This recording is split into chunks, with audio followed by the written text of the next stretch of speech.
Dito nga ay natapos na ang mission nila Greg at nang nakauwi na sila sa kanilang base tinawag nito si JB upang sabihin nito na nakita niya ang tauhan ni Timur at nagtataka ito at kinabukasan ay agad nitong pinuntahan ang taong nag-utos sa kanila na patayin itong si Muñoz at sa kabilang banda naman itong si Thomas ay hinahanap na ng kanyang tito at tinawagan niya nito si Gab upang tanungin kung kasama niya ito.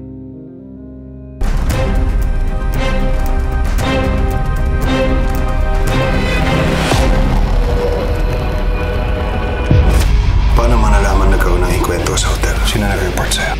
Gusto ko lang kasi malaman kung alam nyo kung nasan si Tomas. Ilang araw na kasing hindi umuwi. Tomas, ano naman ginawa?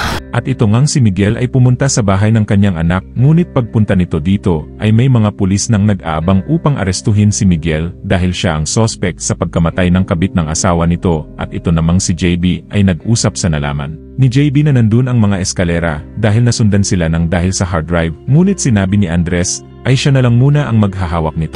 Mickey! Kayo ang person of interest sa pagkamatay ni Jake De La Cuesta. Wala naman akong ginagawang masama. Sumama na lang kayo sa amin sa presinto. Nasundan nga tayo ng mga eskalera sa hotel. Nakita sila ng kontraktor. Huwag kayo masyado mag-alala dito sa hard drive. Andres, diba sinabi ko na sa'yo may tracker yung hard drive? Ako na ang bahala doon. Install the GPS on their phones. Magbabantay tayo 24/7.